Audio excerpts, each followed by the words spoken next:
For more on this, I want to bring in someone who's been watching it all very closely and knows a lot about how the government abuses its power to hurt you. Kash Patel is here. He's a former deputy assistant to President Trump, former chief of staff at the Department of Defense, and the author of Government Gangsters. Kash, good to have you back with us, sir. Hey, thanks so much for having me on the show. Give us a sense of how big of a deal this is that Congress just reauthorized this surveillance program. It's absolutely enormous. Look, I'm on all sides of this thing. I was with Devin Nunes leading the Russiagate investigation where we exposed the FISA court abuse to unlawfully surveil American citizens, to wit, President Trump. And now all of that has come to light, and Devin and I spent 5 years putting up fixes and recommendations.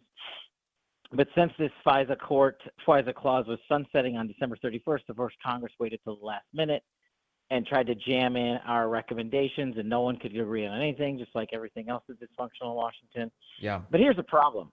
And I'm on the chief of staff at DOD. I want DOD fully funded all the time.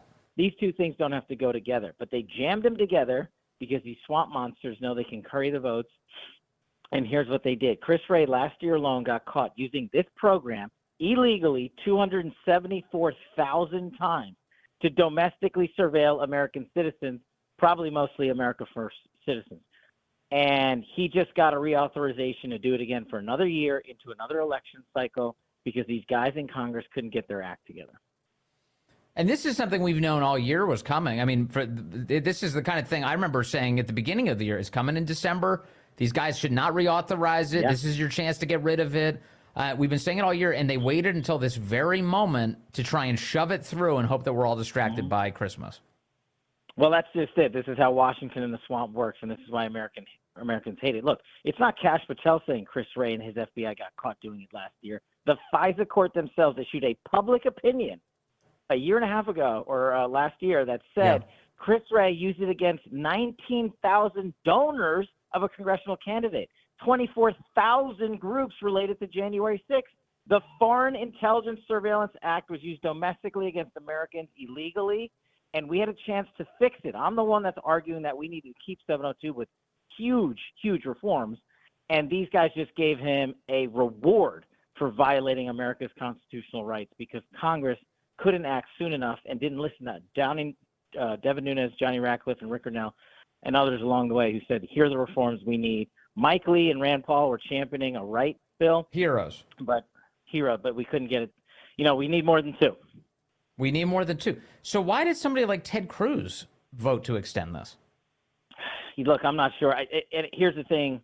Politically, I'm not the political, genius. But I think what happens is you get put in a position in the newspapers where you're like, oh, if you vote no, you voted not to fund our Department of Defense. It's lunacy. You can do both things separately, but they combine them together because these guys are government gangsters, and all they care about is winning their next reelection cycle and not getting written up with a nasty gram from the New York Times. So, but help me understand this. Why would I know you kind of mentioned it at the outset that everything gets crammed in here, but this is not a Pentagon spending thing. This is the FBI that's abusing this particular thing. So how could you even include a FISA extension in a Pentagon funding bill? Exactly. Look, you're nailing it right on the head, and people are getting an important civics lesson.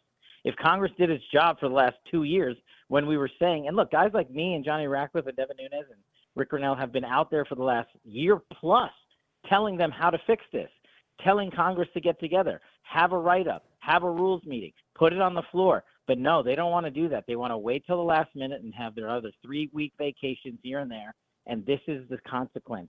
You reward illegal activity from government officials who will never be held accountable, and they get to use it going forward to rig another presidential election, and we won't hear about it for another 2 years after the abuses occur. Well, speaking of rigging the presidential election, I want to move into a different topic with you, which is the Justice Department is still trying to meddle in the election right now. And Special Counsel Jack Smith is desperate to have a highly publicized trial of the former president of the United States and the current frontrunner for the office, Donald Trump.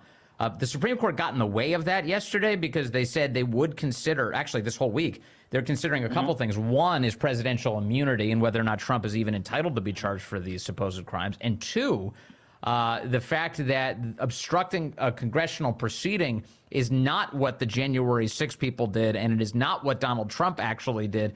The court may decide that, hey, these charges don't even apply, and thus, right now, the trial dates all seem to be on hold. Give us your general sense of what the news means this week for the Justice Department's attempts at election meddling. Well, it looks like, and I sure hope this is what happens, it's an end to the lawfare, end to the weaponization of justice and a two-tier system of justice. Look, as a former national security prosecutor who investigated all types of crimes all over the world, you want the Constitution to reign supreme. Yeah. And Jack Smith and the judges in D.C. wanted it to be a weapon to kneecap Donald Trump. Of course, there is presidential executive privilege here. And of course, there's another case, outstanding issues to include, can individuals even be charged with obstruction of a congressional proceeding as it relates to January 6th, when the statute they used was a financial crime statute from Sarbanes-Oxley? These two things are both getting heard by the Supreme Court, one on a fast track, one not on a fast track. And so how can these judges say we want to get a conviction before we have an answer on the law from the Constitution and the Supreme Court? It's political, and they know they are going to get nuked at the end of the day because President Trump did nothing wrong, but they just want the headline that says, oh, we were able to convict him before the election. What do you make of the current composition of the Supreme Court? What is the likeliness that they come down on the side of the Constitution, in your view? Well, the sad thing is, the Supreme Court is supposed to be 9 individuals who just come down on the side of the Constitution and the law. And what's happened is our entire system of justice has been weaponized. I mean, let's remind the audience about the Roe v. Wade decision that was leaked illegally, prematurely, and in part just to shift the political narrative at the United States Supreme Court. So I would just hope these justices would listen to the law, and if they did that, no presidential privilege immunity has ever been initiated in our entire history because the Constitution prohibits it. So how are they going to go ahead and do it so for Donald Trump? Probably because there's a few justices up there that don't want him to be president. But that's just my guess. Now, if I've learned anything about the left, though, and you know this better than most, that even if they experience a setback, they're not going to allow them that ultimately to stop them in their ambitions. I mean, the idea that the Supreme Court is going to basically stop some of the more obvious ways the Justice Department is election meddling is good. But do you worry about the ravenous appetite of the left and what they would do without having Jack Smith meddling in the election with a trial? Well, the thing about the radical left is these are the guys that hijacked previous elections with Russiagate, the 51 Intel letter, misinformation about January 6th, impeachment 1, and so on. They always have a backup plan.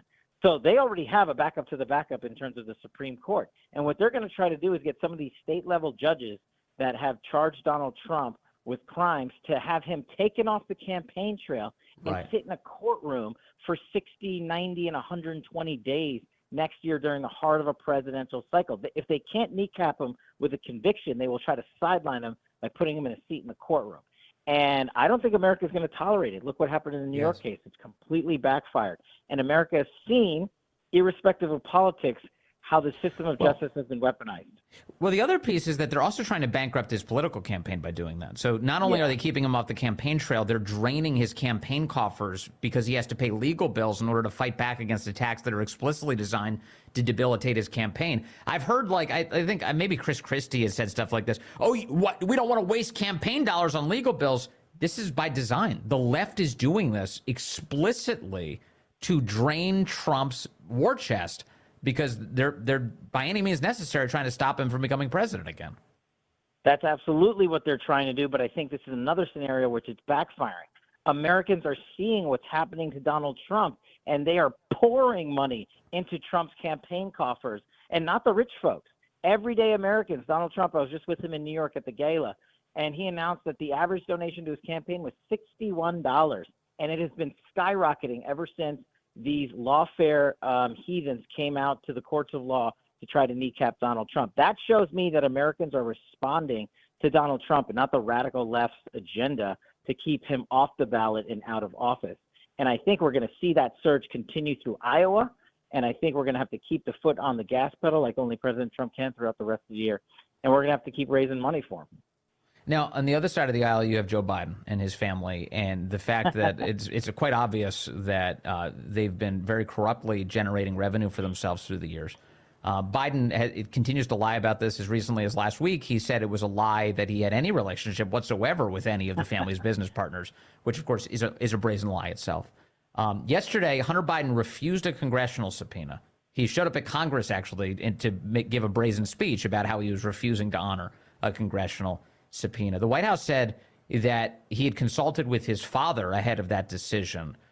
Is it your view that it sounds to me, Kash Patel, like President Biden was not only aware, but perhaps even encouraged his son to break the law yesterday? Is that the kind of thing that might be an impeachable offense?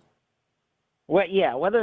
Look, the guy can be impeached for so many things, but what I want Congress to focus on is getting the documents and start prosecuting people like Hunter Biden who intentionally spike the football in their end zone and say, I'm breaking the law, I'm violating a congressional subpoena. Let's not forget what the Unselect January 6th committee did to Peter Navarro and Stephen Bannon for violating a congressional subpoena. Where is this Republican majority going with this contempt of Congress proceeding? That's what I care about, the rule of law and the flagrant disregard by Hunter Biden because the folks in Hollywood that he has bankrolling him for the last 10 years can pay for all of his bills, and he can call daddy in the White House for a get-out-of-jail-free card. Well, Congress is a separate branch of government, and they need to put their big boy pants on and prosecute the case against Hunter Biden for violating a congressional subpoena, which is a felony. Yes, and make that referral to the Justice Department. Now, I think a lot of our listeners are aware of the fact that means Merrick Garland takes over if they get a referral. No. Here. So that's one of the ways they do it. There is actually an inherent contempt of Congress clause. It is a power that the United States Congress has just for this type of scenario where the sergeant at arms can go out and arrest anyone who violates a congressional subpoena, and they can have their own trial within the chamber. But you got to have a Congress that has a backbone to execute that effect. That would take a majority vote from the House? Simple majority, yeah. Okay. Well, Republicans currently hold the majority. We'll see if they can actually get those votes together. Yeah, slim one, thanks to everybody quitting. What's that all about? George Santos, they booted him. Kevin McCarthy's quit. I mean, it's like so crazy. You really think you have that much runway to like get rid of all these people? Lastly, I want to ask you, because you're familiar with the House, having worked there, and with Devin Nunes, and this decision this week by the Republicans to, quote, formalize the impeachment inquiry into Biden. I've been telling the audience that, well, look, it's already been happening. Ever since September, they've been doing this impeachment inquiry. This week is just a vote. I mean, it's like kind of just, is it substantively different? Are there meaningful powers that these guys just obtained by having this vote? Or is this meant to kind of be some red meat for the base to distract us? It's the latter, I think, in my opinion. It gives them a little more authority, but look, it gives them a couple of headlines saying, oh, we're going to impeach Joe Biden. Hey, you could have announced this a year ago. You have the subpoenas, you have the documents, put those out for the American public. And oh, by the way, Chris Wray and Merrick Garland have violated 6 congressional subpoenas on their own involving the Biden crime family syndicate investigation by refusing to turn over documents and redacting them from Congress and the American people. But you know what they are getting? A reward. They're getting 702, clean authorization. You break the law, government gangsters. Yeah. We will reward you in Congress for doing that instead of holding anyone accountable. Impeaching Joe Biden's a piñata. What I care about is getting the documents so the American people can adjudicate the decisions at the polls. And when they see those documents, they will resoundingly vote for Donald J. Trump, in my opinion. So you're totally right. And it's not a mistake. It's not a mistake that they voted to move the impeachment inquiry to the formal process on the same day that they passed $1 trillion defense bill that included an extension of FISA. It does seem like those two things happened for a reason. Well, as I say in Government Gangsters, there are no coincidences in government. These guys engineer it all. I hope everybody picks up a copy for the holidays. It's a bestseller, and Donald Trump calls it the roadmap to destroying the deep state, which is what we must do now. Well, now it's an even better seller. Government Gangsters is the book. Kash Patel's the author. Thank you, Kash. Always good to talk to you. Please have a Merry Christmas, sir. Thanks, my friend. Merry Christmas.